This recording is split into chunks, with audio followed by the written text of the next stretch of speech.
తెలంగాణ రాష్ట్రంలో 2024 సంవత్సరంలో గుణించిన లెక్కించిన ప్రకారం బీసీలకు 62% విద్య, వైద్యం, ఉద్యోగ, రాజకీయ రంగాలలో అవకాశాలు కల్పించాలి.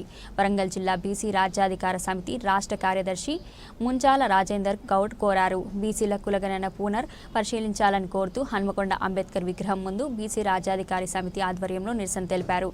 కార్యక్రమంలో ఆ సంఘం రాష్ట్ర కార్యదర్శి ముంజాల రాజేందర్ గౌడ్, హైమావతి దేవి, లక్ష్మీ జులారి, రమేష్, గాజు, యుగంధర్, కొమరయ్య, జనార్దన్ తదితరులు పాల్గొన్నారు. ఈ సందర్భంగా రాజేందర్, హైమావతి మాట్లాడుతూ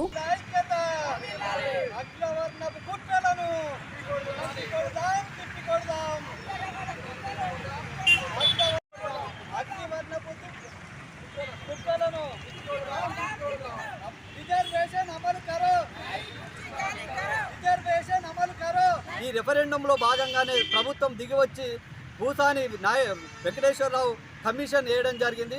ఆ కమిషన్తో పాటు ఇక్కడ మేము ఈ యొక్క కులగణన అనేది సమర్థవంతంగా జరిగి మీ యొక్క బీసీలము మేము ఖచ్చితంగా 2014 అంతకుముందు మండల కమిషనే కానీ, మురళీధర్ గారి కమిషనే కానీ, అప్పుడున్న 2014 చేసిన ప్రభుత్వమే కానీ అప్పుడు జారీ చేసిన అంకెలలో 52% బీసీలు వచ్చడం జరిగింది.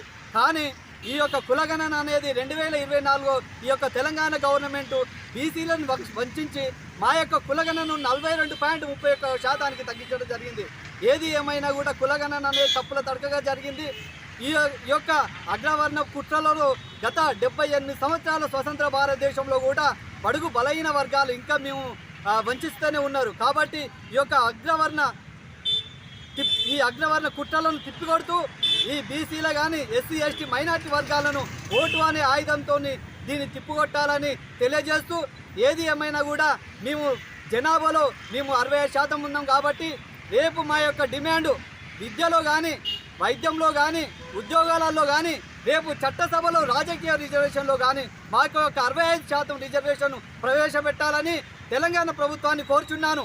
అదేవిధంగా మేము ఈ యొక్క ఈడబ్ల్యూఎస్ రిజర్వేషన్లు ఎక్కడ తెలంగాణ ప్రభుత్వంలో వ్యతిరేకిస్తారనే ఉద్దేశంతో 6% లేని జనాభాను 13.25% చూపించిన చరిత్ర ఈ యొక్క తెలంగాణ గవర్నమెంట్ది. కాబట్టి ఈ యొక్క ఈడబ్ల్యూఎస్ రిజర్వేషన్ ఎమ్మటే రద్దు చేయాలి.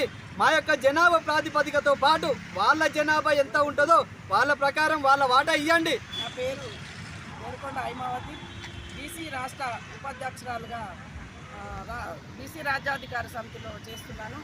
దాసు సురేష్ అన్న ఆధ్వర్యంలో చేస్తున్నాను.